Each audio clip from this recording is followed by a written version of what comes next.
Perfecto. Perfecto.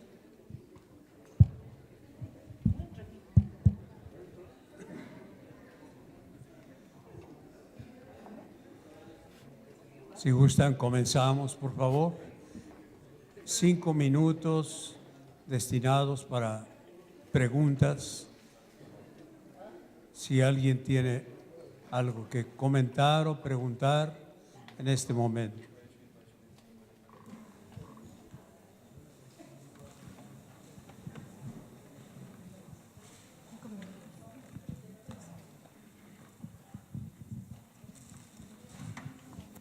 Comentarios o preguntas. En caso de que... por favor. Sí, muy buenos días, muchas gracias por sus exponencias. Una de las dificultades que yo hace 2 o 3 años estuve yendo a los cursos de Asomexcan y precisamente el expositor de la Gregoriana decía que no abusen de este número, que la mayoría de esos números iba canalizado a justificar, ¿no?, la nulidad. Pero lo que voy es lo siguiente: en las entrevistas que uno hace, la gente no acepta. No acepta que es incapaz, no acepta que tiene alguna anomalía y qué hacer cuando él no acepta eso. Simplemente se van por el amor, falta de amor, etcétera, cuando uno ve que siempre excluyó algún elemento fundamental del contrato matrimonial, ¿no? Y cuando uno dice, es que mira, ¿sabes qué? Aquí hay algo que no está bien y él no acepta su error, su falta, su nulidad, ¿qué hacer en esos casos? Efectivamente, este es uno de los grandes problemas que no todas las personas admiten, efectivamente, es decir, y sobre todo ya el término de por sí genera un cierto rechazo, ¿no? Incapacidad psíquica, ¿no? Entonces lo asocian muchas veces a como si fuese una especie de enfermo mental. Y entonces, claro, normalmente la gente esto no lo acepta. Yo creo que aquí el párroco o la persona que les acompañe es explicarles de alguna manera muy sencilla, no como hemos hecho hoy, no quizá demasiado técnica, pero muy sencilla lo que significa. Es decir, que no necesariamente una persona, el grave efecto de discreción de juicio significa que tienes un trastorno mental, sino que en el momento en que tú emitiste el consentimiento, entonces aquí se ha abierto una vía y entonces para edulcorar de alguna manera este aspecto se ha también quizá abusado en el ámbito de la madurez. ¿Por qué? Porque si yo le digo a una persona, mira, esto lo que quiere decir es que tú has sido un poco inmaduro. Eso, hasta ahí, muchas personas te pueden aceptar la inmadurez. Ya el otro aspecto no. Pero el riesgo es este mismo, ¿no? Que la persona, pues al final, piensa que por una cuestión mera de inmadurez, automáticamente ya ese matrimonio es nulo. Entonces, intentar explicar estos términos, lo que es la capacidad crítica a la hora, es decir, en la preparación que tú tenías de cara al matrimonio, cómo tú sentías, cómo era tu grado de madurez, qué significaba para ti este matrimonio, qué dificultades tuviste o, en lugar de mencionar esto, es decir, qué dificultades tuviste durante tu infancia, durante el noviazgo, cómo asumiste esa responsabilidad cuando tenías que confrontarte con las responsabilidades de tener que sacar una familia adelante y a lo mejor te dicen, pues no, a mí esto me superaba, o el hecho de tener que convivir la alteridad con la otra mujer. Intentar de alguna manera no utilizar términos, digamos, técnicos, científicos, e intentar hacerlo de una forma mucho más sencilla. Pero evidentemente hay que decirlo, porque es una incapacidad psíquica, ¿no? Pero explicar a la gente, sobre todo el párroco tiene que explicar a la gente que incapacidad psíquica no significa automáticamente que tenga un trastorno, digamos, grave. Cuidado también, porque luego nos damos cuenta de que efectivamente ese trastorno tiene que ser grave, pero es que no está asociado necesariamente a un trastorno obsesivo-compulsivo, narcisístico, borderline u otro tipo, pero evidentemente. Y luego hay una cosa que es muy sencilla, depende de la importancia que tenga la nulidad para esa persona. Porque hay personas que te lo rechazan. Y a veces, sobre todo cuando yo recuerdo una causa de una persona muy, muy, muy famosa, conocido por todos ustedes, con un enorme éxito en todos los sitios. Claro, si conocieran el nombre de esa persona, y esa persona de alguna manera tuvo dificultad cuando se presentó precisamente por un 1095-2.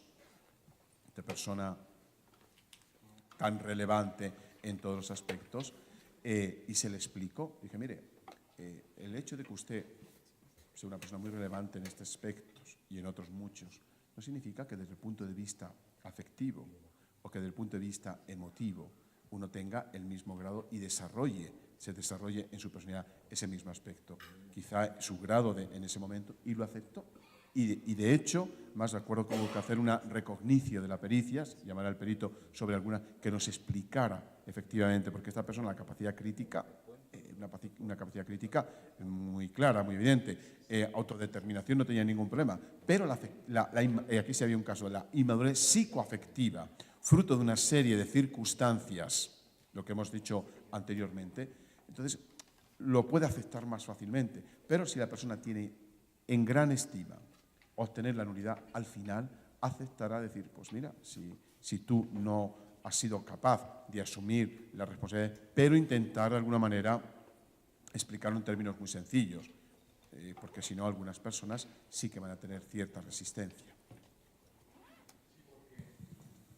Siguiendo con este caso que usted alude, todas las revistas están hablando de estos matrimonios entre artistas y tal que no duran ni 3 meses, es pura simulación entonces, ¿no? Hay más que simulaciones, en esos casos puede darse, yo hablé además con sobre este caso, es decir, cómo no necesariamente personas que pueden desarrollar mucho un determinado aspecto, una determinada facultad de su propia vida, pero con unas enormes carencias en el ámbito afectivo. Ocurre a veces en el ámbito artístico, en el ámbito de personas que dicen que han tenido... En el ámbito artístico es otra componente distinta, porque ahí ya hay más de faranduleo, ¿no? Pero en otros ámbitos, ¿no?, desarrollan mucho una dimensión psíquica de la persona, pero otra, sobre todo la parte afectiva, la parte emotiva, la parte, a veces porque son personalidades muy fuertes y tan de apagar, y son personas tremendamente débiles, tremendamente frágiles. Y esos sí que es un fenómeno que se da. En el tema del artista, pues también quizá un poco a veces el estilo de vida, pero yo creo que es fundamental, esos 3 últimos aspectos que son fundamentales, es decir, esa persona recorrer su historia. Esa historia biográfica, más que clínica en el segundo aspecto, es fundamental para poder entender, porque a lo mejor resulta muchas de estas personas hijos de padres separados, o hijos que a lo mejor no se han separado por una cuestión, como ocurría en este caso, el caso que yo les he contado, que han dicho, donde los padres eran muy relevantes, no podían separarse, entonces vivían juntos. Pero el hijo fue, de alguna manera, víctima de desprecios, de faltas de respeto, de violencia verbal, de violencia psicológica. Entonces, ese chico, una persona muy brillante, desarrolló mucho esa dimensión, pero la parte afectiva estaba muy tocada. Encima, porque con una premisa que no podía...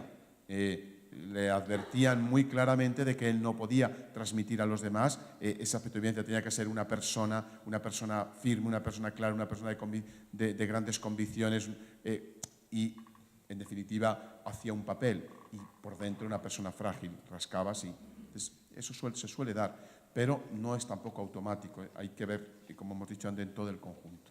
Bien, no quiero acaparar, pero en la ciencia hay grados de bipolaridad, ¿no? Sí. Ni todo es para hacer o invalidar o nulo un matrimonio. ¿Hasta qué punto, según los grados, no? Porque hay personas que son bipolares, pero sí son capaces de asumir las responsabilidades. Pero hay otros grados que no.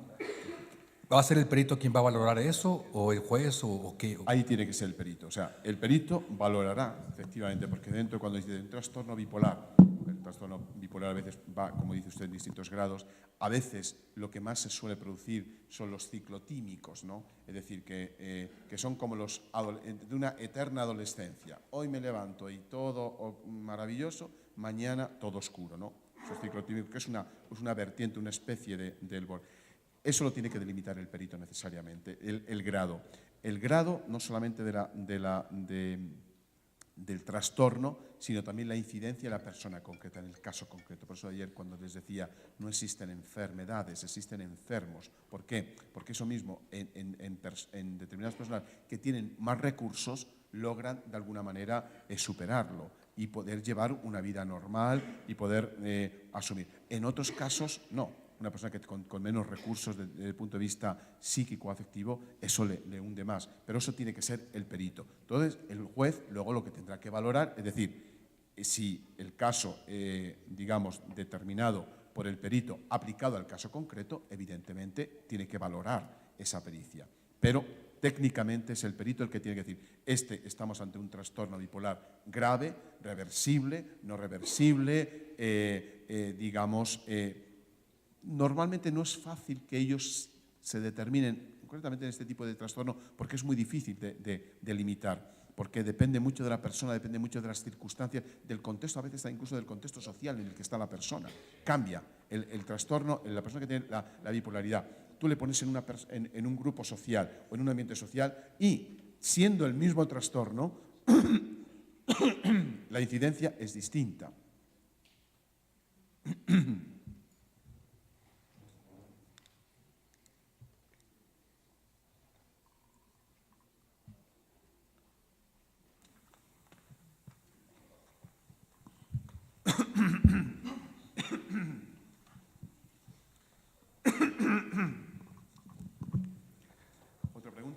Sí, monseñor.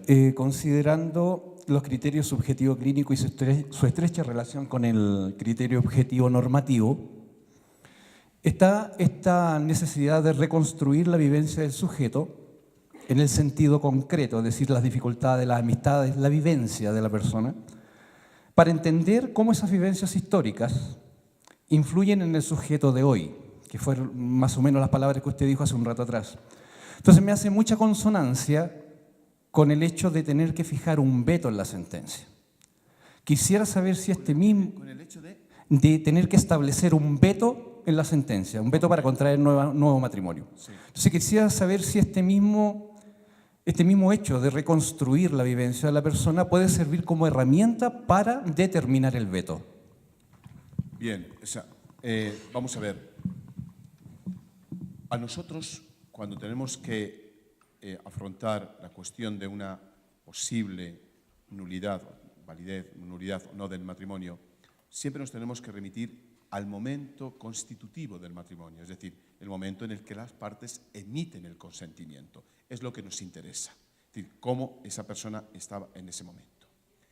El veto, ¿cómo se pone? Sí, durante toda la fase instructoria y las distintas pruebas arrojan, y por eso también es una de las preguntas que se suele hacer al perito, ¿no? Es decir, si hay un trastorno, hay un diagnóstico claro con un trastorno especificado, porque a veces hay un trastorno de personalidad no especificado, que también se contempla en el DSM-5, ¿no?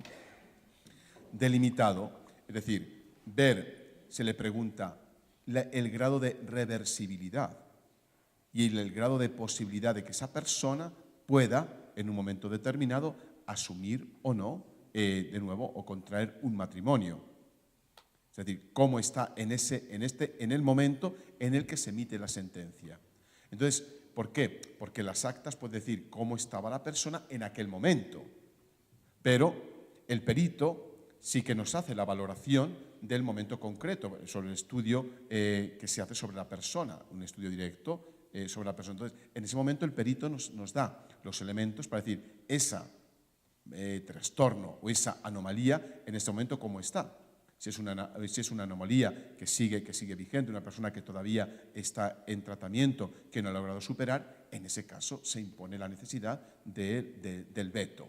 Si se ve que ese trastorno tuvo una enorme incidencia, el perito te dice, en aquel momento, aquella persona, porque a veces se pide la nulidad después de 15, 20 o 30 años, sí que esa persona, por estas circunstancias, estaba afectada y no podía, o sea, no era capaz, no tenía la capacidad crítica o la capacidad de autodeterminación. Pero 20 años después, o sea, el perito dice, actualmente, suele ser una de las preguntas, dice, actualmente la persona no vemos que aquel trastorno, aquella anomalía, incida en la actualidad, lo ha logrado superar. Eso es una de las preguntas que se tiene que hacer al perito, que nos diga sobre la incidencia del trastorno en el hoy, en el aquí, en el ahora, porque es lo que de alguna manera, a través de ese dictamen, después el colegio turnante determinará si se le tiene que imponer un veto o no. Un veto en el caso de una incapacidad psíquica, un veto también que se puede imponer en el caso de una simulación, cuando es una persona que ha excluido o el matrimonio en sí mismo o una de las propiedades de los fines del matrimonio.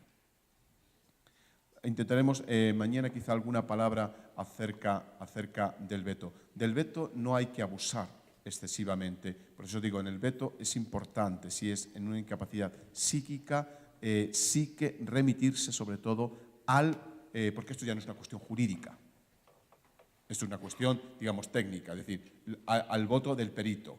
Jurídico, es decir, yo le pongo el veto porque si esta persona, a tenor del diagnóstico hecho por el perito, no tengo la certeza de que vaya a contraer un matrimonio válido y realice de nuevo un matrimonio nulo. Entonces no es un hecho jurídico, sino más bien es un hecho fáctico que por tanto es la pericia, el perito, el que nos tiene que dar esos datos. De ahí, y buena pregunta, de que hacían ustedes alusiones antes, en el interrogatorio, siempre al perito de las últimas preguntas sobre el grado de certeza y demás, una pregunta es decir, cómo y si ha diagnosticado un trastorno, cómo ese trastorno ha incidido hoy, en la actualidad, en la persona, cómo incide.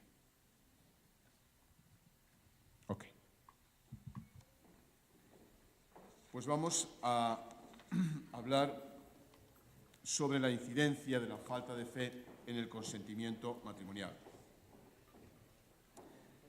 La cuestión de la fe mínima requerida para el sacramento del matrimonio por parte de quienes contraen matrimonio, sean ministros y sujetos del matrimonio, reclama el principio de que para la validez de los sacramentos no se requiere ni el estado de gracia, y esto es teología, del ministro, ni la ortodoxia o un grado concreto de fe personal.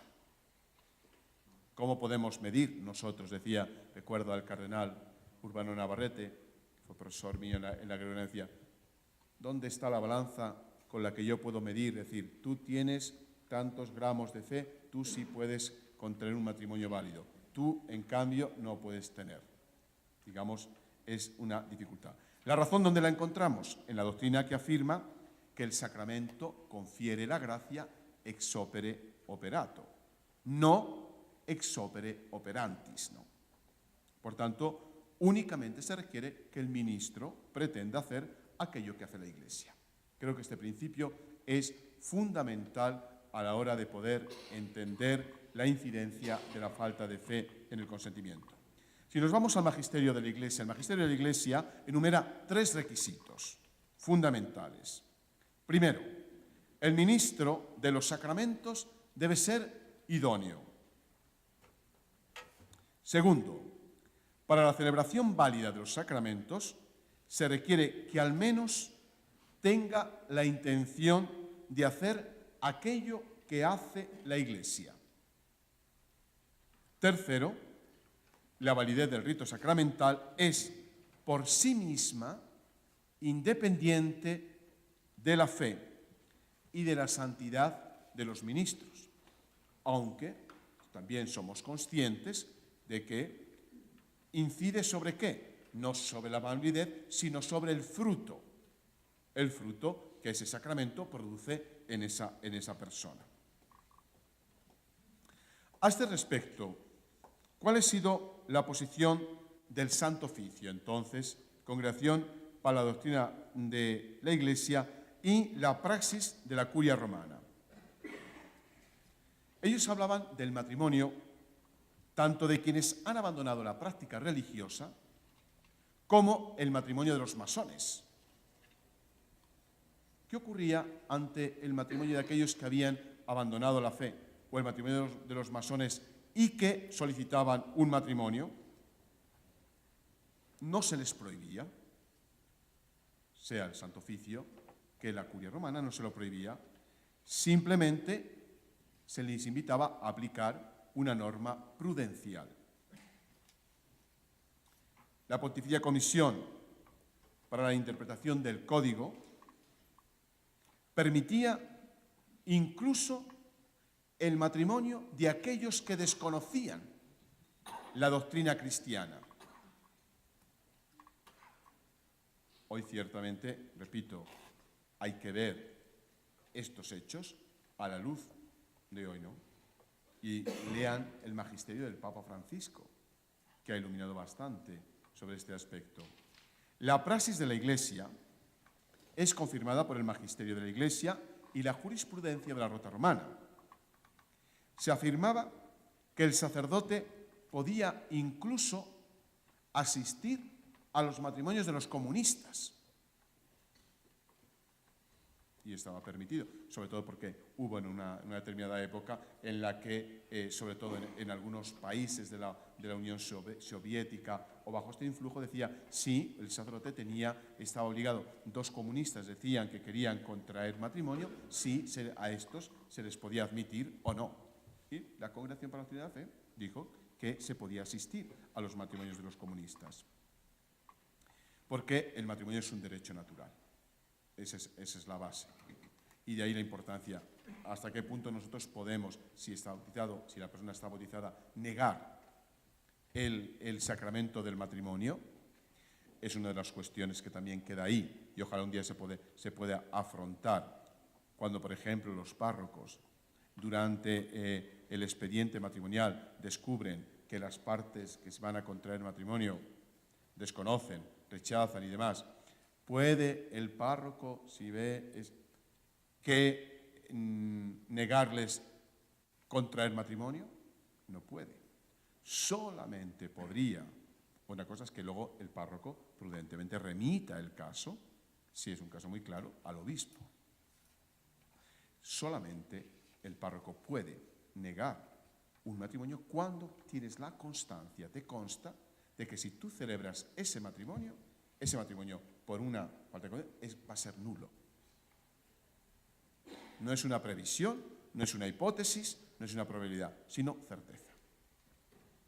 Si la Iglesia, en caso de abandono de la fe católica, y concretamente de la falta de la profesión de fe, permite estos matrimonios, y los permitía, de una praxis en la Iglesia, no siendo estos matrimonios ipso facto nulos, ojo, podían ser nulos por otros motivos, porque a lo mejor esas personas habían excluido uno de los fines o de las propiedades, pero ipso facto no era el matrimonio nulo, entonces la fe, concluimos, no es necesaria para la válida celebración del matrimonio. Voy haciendo así afirmaciones, después veremos. La jurisprudencia de la Rota Romana. Fíjense, yo estuve viendo antes de venir aquí, no declaró nulos por falta de fe los matrimonios contraídos únicamente ante la autoridad civil soviética, unos años en los que se presentaron. No se podían, sobre todo, casar por la Iglesia, porque evidentemente estaban perseguidos, no se permitía. No, la jurisprudencia de la Rota Romana no declaró nulos estos matrimonios, sino solo en caso de que en ese matrimonio concreto fuera excluida la indisolubilidad o alguna de las propiedades o elementos esenciales. Esto es importante. O sea, ¿por qué estoy haciendo un poco este marco? Para que después, cuando lleguemos un poco a las conclusiones, veamos si la falta de fe, primero, es por sí misma hace nulo el matrimonio o no.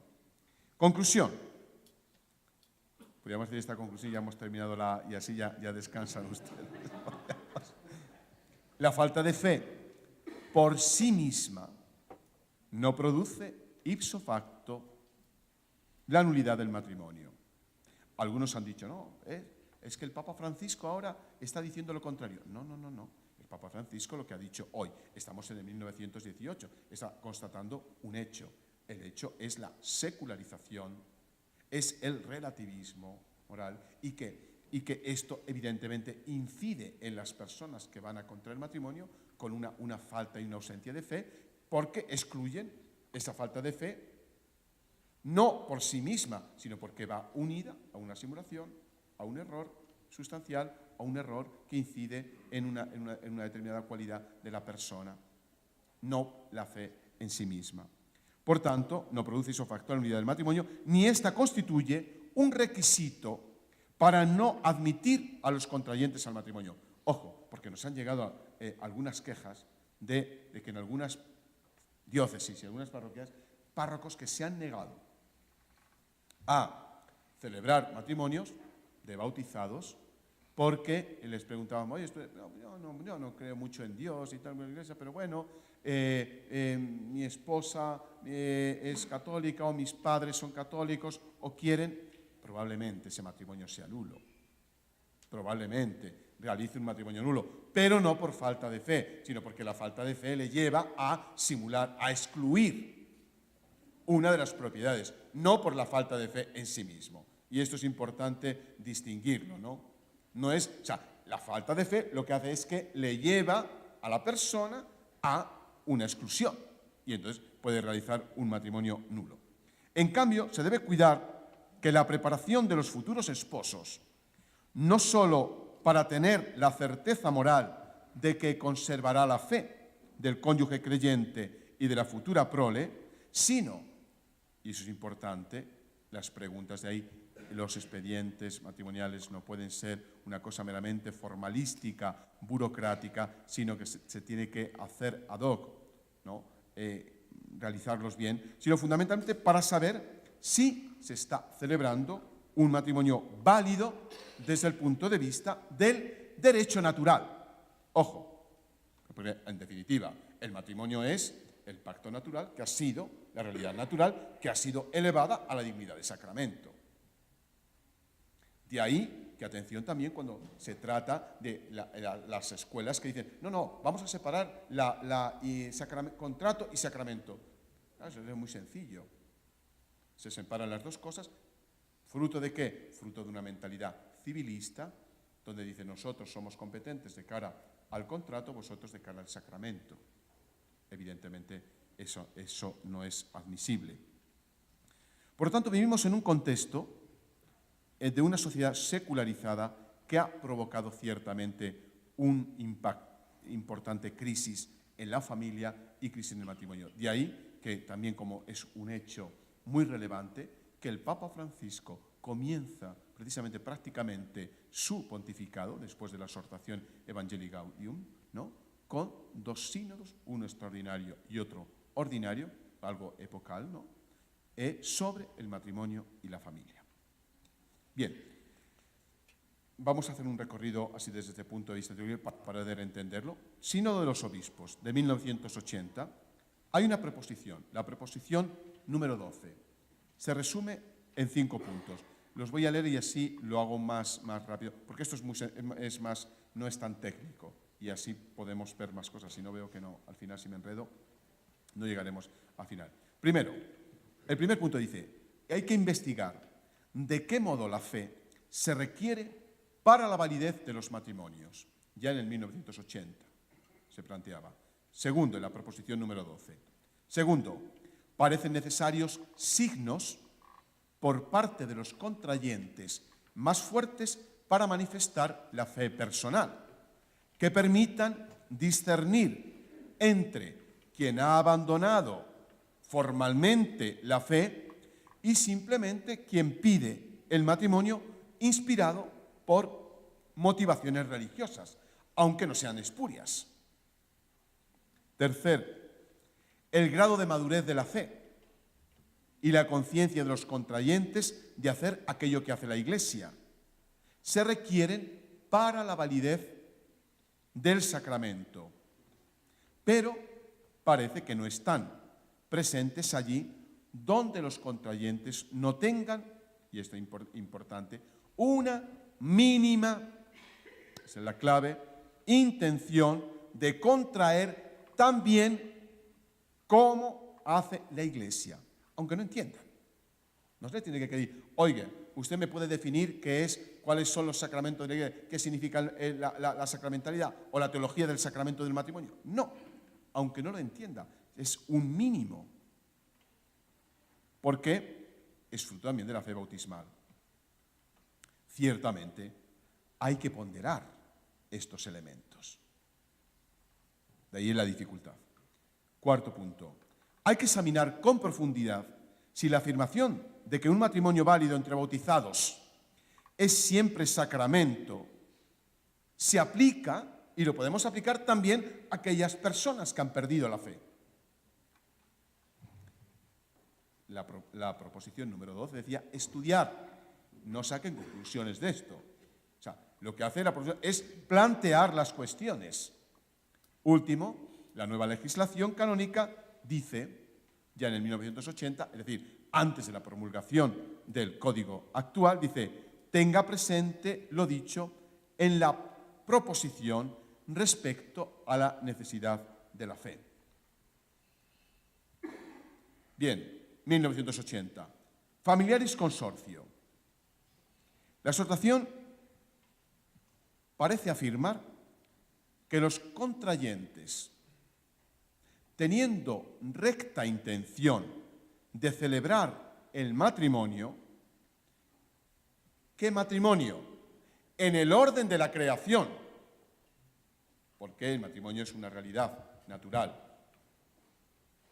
Por tanto, la recta intención no se refiere al orden, digamos, de la relación, al orden sacramental, sino al orden de la creación, se insertan en la obediencia del Creador y, por tanto, dice Familiaris Consorcio, poseen la intención indudable de hacer aquello que hace la Iglesia. Es decir, tú, fulanito, aunque no tengas una fe clara, aunque no tengas un conocimiento de lo que es el sacramento del matrimonio, tienes una recta intención de contraer un matrimonio en el orden natural porque quieres a esta persona y la quieres para toda la vida y quieres formar con ella una familia y tener hijos y quieres serle fiel en el orden de la creación. Sí, esa recta intención en el orden del matrimonio, en el orden de la creación, evidentemente hace que esta persona quiera hacer lo que hace la Iglesia, aunque no conozca la doctrina del matrimonio de la Iglesia Católica.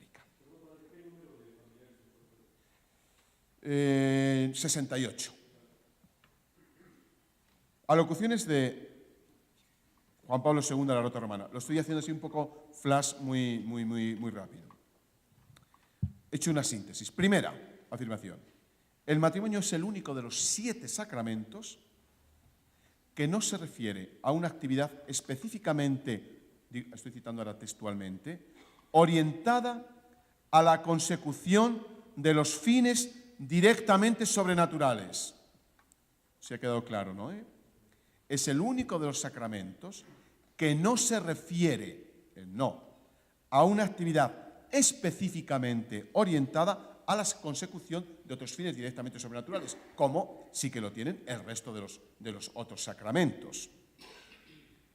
En este contexto se advierte un peligro de pedir la fe como un requisito necesario y fundamental para la celebración del matrimonio. Segundo, la Iglesia no niega la celebración del matrimonio a quien, aunque esté imperfectamente preparado desde el punto de vista sobrenatural, tenga, es decir, desde el punto de vista natural, digamos sobrenatural, no está preparado, pero tiene una recta intención de casarse según la realidad natural de la conyugalidad. Tercero, una actitud de los esposos que no tenga presente la dimensión sobrenatural en el matrimonio, ¿puede hacerlo nulo? Sí, evidentemente que lo puede hacer nulo, pero solamente si se afecta no en el orden, digamos, de la sacramentalidad, sino lo hace nulo en el orden natural. No se distingue, no sé si ha quedado claro, solo si afecta la nulidad en el orden natural, hace el matrimonio nulo, no en el orden sacramental. Alocución, famosísima alocución del Papa Benedicto XVI de 2013. El Papa reflexiona tres ámbitos. Yo quiero hacer todo el recorrido del magisterio para que veamos también cómo hay una conexión, sobre todo cuando muchas veces se ha levantado para decir que el Papa Francisco está de alguna manera echando hacia atrás todo el magisterio de los anteriores. Aquí vemos prácticamente cómo desde principios del siglo pasado, 1918, con el Santo Oficio, hasta, ahora veremos las alocuciones del Papa Francisco, hay una continuidad precisamente en este aspecto. Bien, tres ámbitos reflexiona, digamos, en la famosa alocución del Papa Benedicto. Primero, dice, en el caso donde la fe personal del contrayente esté imbuida por una mentalidad actual, habla de la nulidad del matrimonio, ¿en el caso de qué? En el caso de la negación de alguna de las obligaciones esenciales del matrimonio, es decir, aquellas obligaciones que derivan de alguno de los fines o de alguno de los principios del matrimonio. Por tanto, dice, está imbuida por esa mentalidad. Segundo aspecto que dice el Papa, la fuerza de la fe permite la encarnación del modelo del matrimonio tal y como ha sido querido por Dios. Si nos damos cuenta, lo hace el Papa Benedicto en un sentido positivo. Tercero, habla sobre el influjo de la fe en el bonum conjugum. ¿Cuál sería la síntesis? Tendríamos que decir de esta alocución.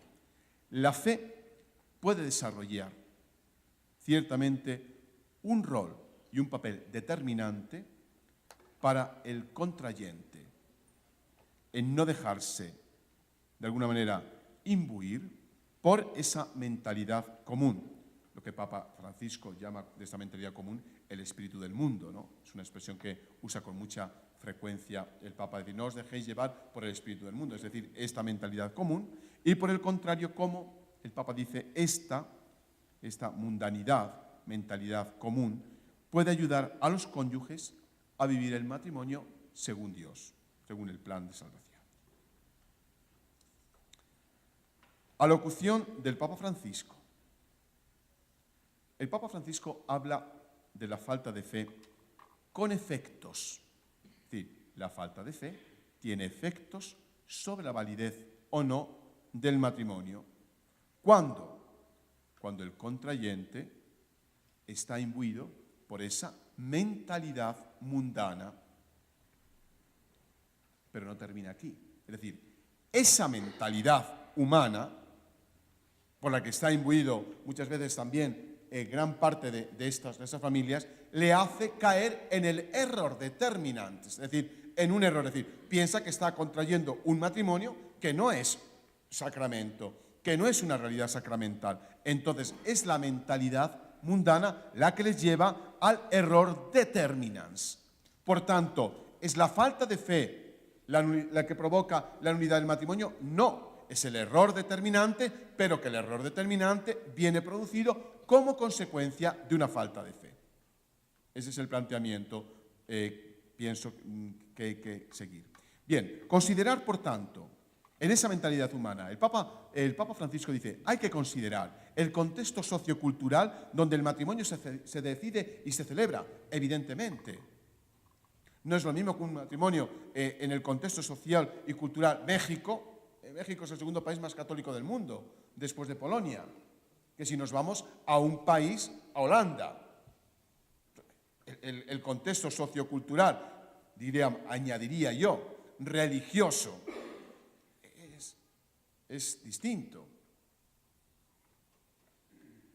Segundo aspecto, hay que tener presente en la situación actual la prevalencia que tiene ese pensamiento mundano sobre el magisterio de la Iglesia, es decir, qué peso tiene ese pensamiento mundano, no a nivel general, sino en el caso concreto de la persona que quiere contraer matrimonio en relación al magisterio de la Iglesia. En el caso concreto. Tercero, ese contexto sociocultural, influyendo tanto en la mentalidad de las personas, puede influir de tal manera que puede generar, en algunos casos, el error determinante, pero en otros casos puede generar la simulación. o un error sustancial. Estás contrayendo una cosa que no tiene nada que ver con lo que tú quieres. En ese sentido, la presencia o no de la fe puede tener un influjo, evidentemente, sobre la validez del consentimiento. Por tanto, en la situación social y eclesial actual no se puede presumir como se hacía en el pasado. ¿Por qué? Porque en el pasado vivíamos en un contexto de fe. Por eso yo recuerdo en una ocasión cuando algunos aparecieron unas tesis de los canonistas que decían conviene ahora, hay que separar contrato y sacramento, etcétera. Y decía el cardenal Navarrete, señores, la Iglesia no puede estar cambiando simplemente digamos, lo que es doctrina y lo que es magisterio en orden a un aspecto patológico de un momento concreto de la historia que después pasa.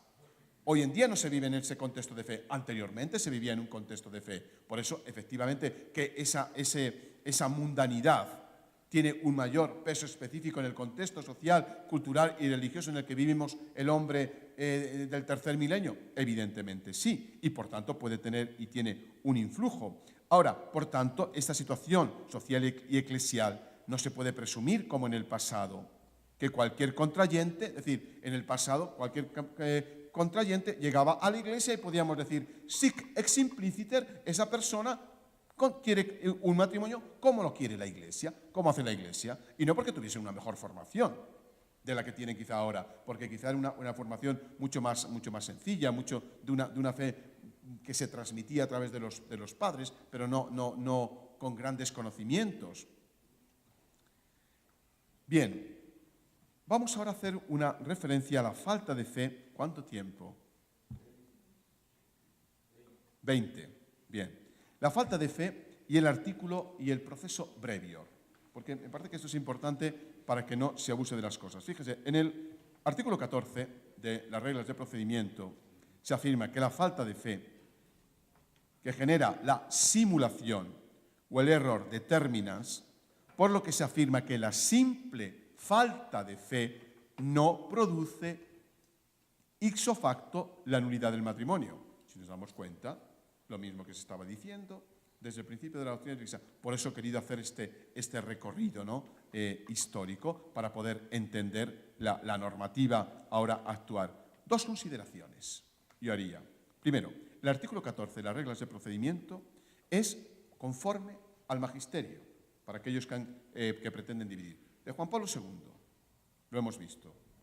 De Benedicto XVI y del Papa Francisco.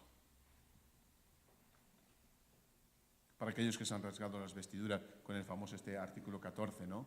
Que empieza por ejemplo y acaba por etcétera. Alguno digo, mira, eso lo puedo entender que la gente que no sean peritos se queden estos. Pero vamos, que a veces, muchas veces, grandes canonistas y demás, para mofarse, ridiculizar o quitar importancia, digan, es que ese artículo, o sea, yo voy a pedir una vez, y esto me dijo un canonista, yo voy a pedir la nulidad del matrimonio por el capítulo de el etcétera del artículo 14. O sea, hasta a veces donde se pueden llegar en estas cosas, ¿no? Bien, es la primera consideración. Segunda consideración, las circunstancias deberán ser muy graves, numerosas y probarse de manera lineal, que permitan aplicarse al proceso breviore. Por tanto, queda claro. ¿La falta de fe en el proceso breviore? No. La falta de fe asociada al error de terminas, a la simulación, y que los hechos sean graves, muy graves, numerosos, probados de una manera lineal, que quiere decir, probados de una manera muy evidente, muy clara, de tal manera que, es decir, en este caso, sí puedo hacer un proceso breviore por, digamos, el artículo 14, cuando se habla de la falta de fe. Ojo, la falta de fe no es ni no constituye un capítulo de nulidad nuevo. O sea, el Papa Francisco no, con este artículo de las reglas de procedimiento, que constituye un unum, no solo una cosa, es ley también, Alguno que dice, no, es que como son reglas de procedimiento. No, no, ciertamente es la primera vez que una legislación canónica, las reglas de procedimiento, que sería una especie de instrucción mutatis mutandis, se publican conjuntamente. Pero es todo un uno con la legislación. No podemos dividir, ¿no? Entonces queda claro en ese principio. Por tanto, se trata de una fatiespecie, atención, difícil de instruir, para que no nos vayamos con demasiada alegría al proceso breviore. ¿Por qué es difícil de instruir? ¿Por qué? Porque es difícil instruir, es difícil, vamos a utilizar otros tres verbos también con trilogía. Difícil instruir, difícil demostrar y difícil juzgar. Por tanto, no quiere decir, si aparece ahí, que no se puede hacer. ¿Por qué se debe demostrar? No solamente que la fe no fue orientativa y fue una normativa para cada uno, sino que dicha falta de fe es la que produjo el error de terminans, o que esa falta de fe fue la causa de simulandi, la causa de la simulación. Eso es lo que hay que demostrar. Si nos damos cuenta, no es nuestra tarea, ¿dónde están una de las grandes dificultades cuando hablamos de la simulación? La probatoria, la fase probatoria. La dificultad es probar. Y por eso hablamos de implícito, explícito, virtual. O sea, tenemos que acudir muchas veces a estos términos porque vemos que la dificultad de la simulación es la prueba. Pues fíjense más aún en un caso como es la falta de fe, cuando está unida, o es una simulación que proviene de una falta de fe. Por lo que debe demostrarse que el contrayente nunca concibió el matrimonio, y no el matrimonio en general, sino su matrimonio hic nunc, sobre el modelo del matrimonio de la Iglesia, no del matrimonio natural. Porque es el matrimonio natural el que ha sido elevado a la dignidad de sacramento. En el caso de la exclusión de la dignidad sacramental, se deberá demostrar que se trata ¿de qué? De una simulación total, como enseña la jurisprudencia de la Rota Romana. Puntos doctrinales relacionados con la fe. A ver, espera, vamos a ver cuánto tiempo me queda y a ver hacia dónde me dirijo. 15. Estos 5 minutos han pasado un poco. No sé si a lo mejor ver algunos reclamos. Bien, vamos a ver. Puntos doctrinales relacionados con la falta de fe. El primer tema fundamental es la afirmación de la identidad, es decir, inseparabilidad entre el válido pacto matrimonial y el sacramento. Es un principio que se recoge, por otra parte, en el canon 1055, en el parágrafo 2. Sobre la discusión acerca de la inseparabilidad entre contrato y sacramento, es un hecho, sobre todo, que aparece con el liberalismo, la revolución, en el siglo XVIII y XIX. Ahí me quedo. El segundo punto doctrinal es la intención necesaria para la celebración del matrimonio y el eventual grado de fe necesario para poder formularla. ¿Cuál es la posición tradicional? Es aquella que afirma que para la celebración válida del matrimonio no es necesario, también para los bautizados, algún grado de fe religiosa subjetiva, incluida la dirigida a la naturaleza sacramental del matrimonio. Ese es el principio. La única excepción reconocida era que un eventual rechazo de la cualidad sacramental del mismo prevaleciese respecto a la voluntad de casarse. Es el axioma que decía. Yo, fulanito, me quiero casar, estoy enamorado y me quiero casar con Ticia. Me quiero casar porque la quiero. Ahora, si ese matrimonio que yo voy a realizar con ella, que la quiero y quiero casarme con ella, es sacramento, entonces no quiero casarme, no quiero el sacramento. Esa era era digamos, la fórmula para entenderlo. Es decir, tiene que prevalecer en ese sentido el rechazo, la voluntad de casarse conforme a la Iglesia, al hecho de querer contraer matrimonio con esa persona concreta. La prevalencia es el aspecto que, en definitiva, nos tenemos nosotros que retomar para declarar la nulidad del matrimonio. Algunas exigencias que no pueden olvidarse. La unilateralidad del instituto matrimonial. Es lo que se entiende cuando se habla de un matrimonio como un instituto de derecho natural. Segunda idea, es de carácter metodológico. Es decir, aun cuando tenga objetivamente elementos comunes, no podemos pensar en los sacramentos según un modelo único. Recuerden ustedes que la teología sacramental también habla de lo que son los sacramentos sociales.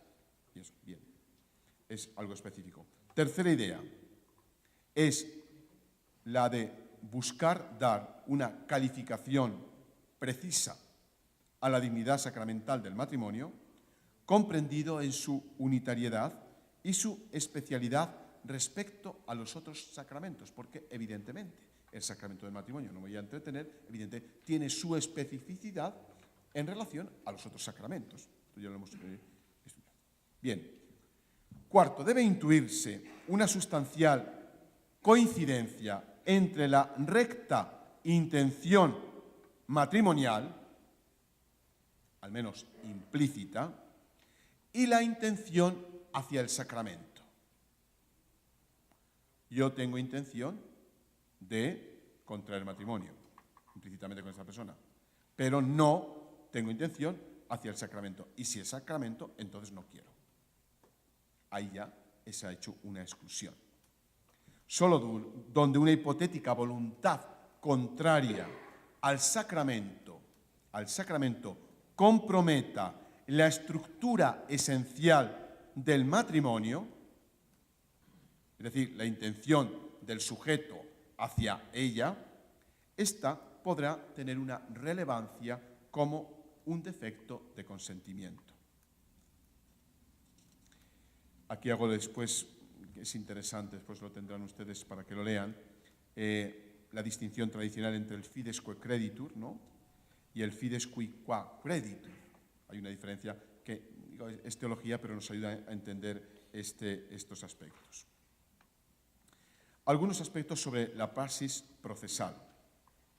¿Cuándo y de qué modo una eventual falta de fe o una aversión contra la cualidad sacramental del matrimonio puede llegar a afectar a la estructura natural, repito, siempre a la estructura natural del matrimonio? La primera hipótesis se verifica cuando la contrariedad de los contrayentes a la dimensión sobrenatural del matrimonio resulta prevalente a la misma voluntad de contraer, es decir, tengo una mayor aversión al hecho de tener que realizar con esta persona un matrimonio que es sacramento, que al hecho de querer formar una unión con esta persona. Prevalece lo primero. Por tanto, las dos primeras son aquellas de la exclusión total o la condición, donde el sujeto tiene voluntad tan intensa, contraria al matrimonio religioso, que debe considerarse que prefiere renunciar al mismo antes que aceptar que lo que va a realizar es un sacramento. Esa es la prevalencia. O bien, dice, sí, yo quiero el matrimonio. Ahora bien, pero solo quiero el matrimonio con una única condición. Imagínense ustedes que están ahí como párrocos. ¿Y cuál es la condición de que usted quiera el matrimonio? De que este no sea sacramento. Oiga usted, eso no podemos concedérselo. En ese sentido. Si desde el punto de vista objetivo esta voluntad puede aparecer absurda e ineficaz, sobre la base de la identidad entre pacto válido y sacramento para los bautizados, esto desde el punto de vista objetivo. Desde el punto de vista subjetivo, la voluntad negociable del sujeto es reconocida más fuerte en su exclusión de la dimensión sagrada de la misma voluntad matrimonial. Por tanto, se trata de esa posición tradicional que les decía. Quiero el matrimonio, pero no quiero el sacramento. Y si fuera sacramento, entonces no quiero el matrimonio. Este es el punto que, de alguna manera, nos tiene que, digamos, ayudar a entenderlo. Por tanto, quien presume excluir la dignidad sacramental, excluye lo más natural que hay en el matrimonio. ¿Y qué es lo más natural que hay en el matrimonio? Que el matrimonio es un signo del amor de Cristo a la Iglesia y a la humanidad. Por eso decimos ese en el orden natural. Tercera, la tercera modalidad de voluntad prevalente, ¿cuál sería? Aquella que desciende ya, hemos visto las dos primeras en la exclusión, al error determinante de la voluntad, donde el modelo de matrimonio privado de la cualidad sacramental es preponderante respecto al modelo matrimonial normativo propuesto por el ordenamiento. Hoy todavía los canonistas discuten si el error determinante del canon 1099 sea una factiespecie autónoma respecto a la exclusión positiva. Y algunos todavía que incluso hubo un conato de jurisprudencia en el que trataban de alguna manera de relacionar estos dos, ¿no? Bien, para algunos el error es determinante. ¿Cuándo? De cara a lo que nos interesa a nosotros. Cuando se transforma en una eficaz causa simulante. Y digo, no solamente causa, sino eficaz causa simulante. ¿Por qué? Porque entonces entra en el plano simulatorio. Por eso algunos dicen prácticamente entra, es una especie de simulación, el error determinante. Para unos. Para otros, dice, se trataría de una especie de una condición implícita con el que entra en la segunda de las modalidades prevalentes que hemos visto. Para otros, el error es determinante cuando presenta la razón práctica como la única posible hipótesis de matrimonio privado. Ahí cito alguna sentencia. Voy a decir alguna cuestión acerca de la prueba de la exclusión. 5 minutos. Quedan. Me van a sobrar 3. Primero, ya son conocidos los medios de prueba establecidos en el ordenamiento canónico: declaración de las partes, documental, testimonial, pericial, presunciones. Con respecto al proceso brevior, se debe tengan presentes el artículo 18, parágrafo 2, de las normas de procedimiento. Lo leo. Dice: las respuestas de las partes y los testigos deben ser redactadas por escrito por el notario, pero sumariamente y solo en aquello que se refiere a la sustancia del matrimonio controvertido. La norma parece tomada del proceso contencioso oral. De ahí que no puede limitarse a una verbalización estrictamente sumaria, allá donde las actas no contuvieran los elementos mínimos y suficientes que permitieran analizar estas pruebas. Por tanto, a este respecto conviene recordar que si los problemas sobre la validez o no de la sentencia no se pusieran en el primer grado de juicio, se podría encontrar en el segundo. Imagínense qué sucedería después de la apelación, cuando el tribunal del metropolita u otro obispo designado como tribunal de apelación considerase que no posee los elementos mínimos en las actas para ratificar la sentencia. Apelaciones ha habido. Esto no es una cuestión de la interpretación de pruebas, sino el mismo contenido que se ha hecho en la verbalización de esas pruebas. La solicitud pastoral impone a quienes toman parte en el proceso de apresurarse, de respetar todos los actos judiciales, que estos sean redactados con esmero, teniendo presente el juez las consecuencias jurídicas que derivarían de ese acto. Me estoy refiriendo siempre al proceso breviore, ¿no? Otro elemento importante para poder utilizar los medios de prueba es la colocación sistemática de la dignidad sacramental. La jurisprudencia se ha dividido.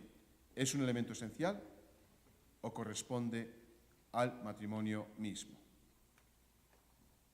Algunas sentencias van en la línea de que es un elemento esencial y otras consideran que se refiere al matrimonio mismo. Bien, los otros medios de prueba es la cuestión del error, pero bueno, esto es ya más técnico, yo creo que lo podemos dejar ya aquí. Unos 5 minutos de preguntas, por favor, si hay alguna pregunta.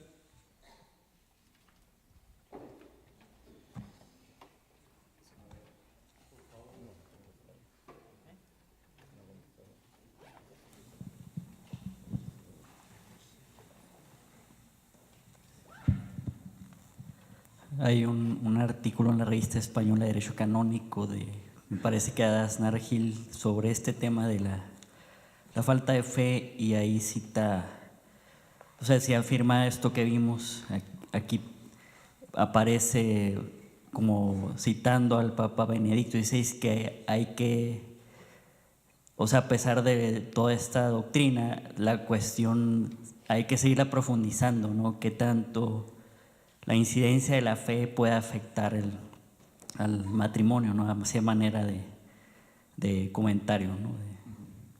Sí, efectivamente. Esto, sobre todo porque es curioso que el Papa Benedicto tuvo 2 intervenciones antes de la locución de 2013, que fue cuando habló en el verano a los párrocos en el Valle de Aosta, y tocó también el tema de la incidencia de la fe.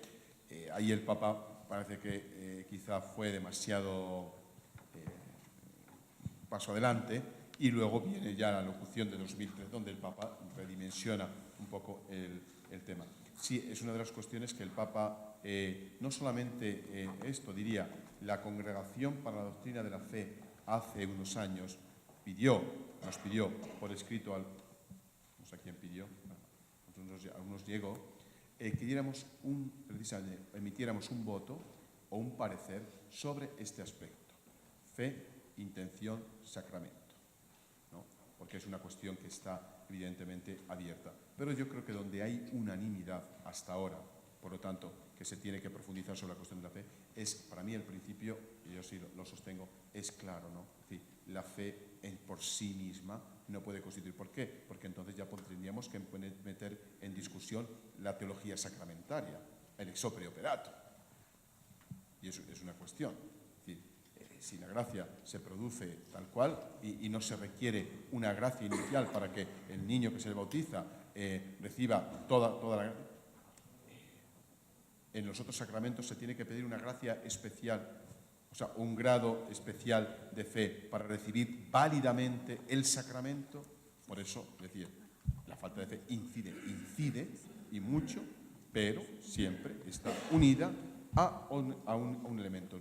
Es la causa que puede llevar a la simulación o al error. Padre, muchas gracias por su exposición. Oiga, si la fe no es importante a la hora del sacramento del matrimonio. Perdón, es importante Vaya, de cara, sí. no a la belleza, sino de cara No al es fruto, sí. como os he dicho. Una cosa es decir que es claro que es importante, porque evidentemente un matrimonio que lo recibes con fe, el fruto Lo dije mal. del sacramento, efectivamente. Lo dije mal, perdón. Si no es requisito para el matrimonio, para el sacramento, entonces, ¿por qué sí es fundamental para la cuestión de los privilegios que se otorgan a la hora de la anulación matrimonial por el privilegio paulino, me parece que es a favor de la fe?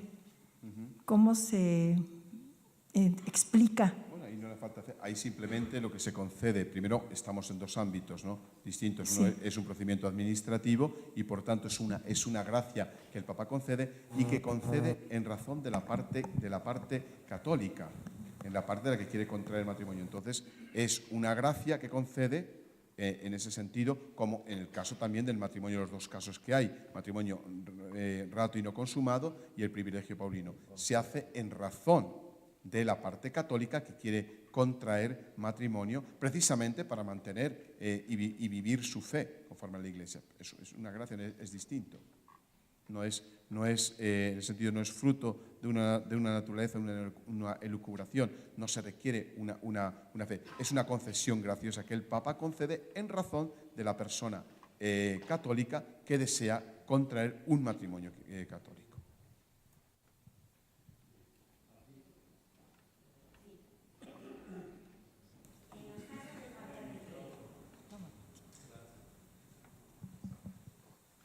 Gracias.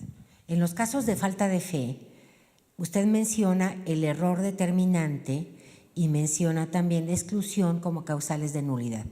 Mi pregunta es, ¿podría ser también el caso de falta de libertad interna? Y se lo digo porque ahorita estamos sentenciando un caso así. Un hombre que fue bautizado en ciertas condiciones, pero fue bautizado y ni su familia es católica ni tiene otra religión. Él nunca practicó, nunca fue a escuelas católicas, nunca tuvo contacto con la iglesia. Tiene un noviazgo de 7 años con una mujer a la que ama y ella le dice, yo me quiero casar por la iglesia. Si quieres seguir conmigo, te casas por la iglesia. Y él dice, me vi presionado. Si quería casarme, si era la mujer de mi vida, si quería tener hijos con ella, si quería permanencia, no indisolubilidad, permanencia en ese matrimonio, etc. Sí quería el matrimonio natural, pero no el religioso porque no le interesaba. Entonces, aquí más que exclusión, lo que se probó fue una falta de libertad interna por la presión de ella para contraer. No es fácil. Primero porque en el primer caso, el de la exclusión, lo que habría que ver es qué prevalece en ese momento en la decisión de él. ¿Prevalece el hecho de contraer matrimonio o prevalece el hecho de que él no quiere que ese matrimonio sea sacramento? En el caso de la libertad interna, la orientación de la fe no entraría en este caso. Entraría más bien otro tipo de factores de índole más bien psicológica que hayan podido incidir en la persona a la hora de poder, digamos, tomar esta decisión. Ciertamente aquí es donde yo he apuntado antes que se está abriendo una línea jurisprudencial donde hay algún caso en el que se delimita, la causa podría ser planteada por exclusión, como en este caso, podría ser una exclusión, siempre y cuando como posibilidad, o una, digamos, incapacidad de tipo psíquico. Pero aquí la cuestión donde incidiría el grado de fragilidad que tiene este chico para resistir esa presión. Porque claro, si a mí me dice, pues esta persona no, es que quería a la chica, si la única cuestión era que tenía una cierta, digamos, indiferencia hacia el tema religioso. La indiferencia no sería suficiente, tiene que ser una aversión contraria y tiene que prevalecer el hecho de decir, yo, si el matrimonio que voy a contraer contigo es sacramento, entonces no quiero el matrimonio. Pero no se podía aplicar en este caso la falta de libertad interna, porque la falta de libertad interna entran unos factores de tipo psicológico o sí podrían entrar en ese sentido, una sentencia pueden tener ustedes también a nivel local, de la fragilidad.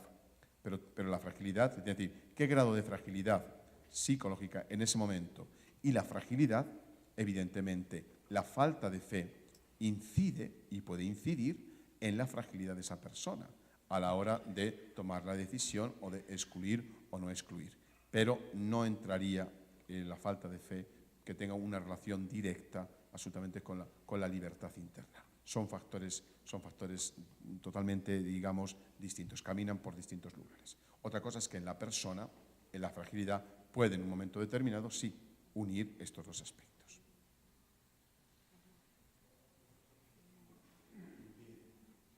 Tendríamos un tiempo de descanso, 15 minutos.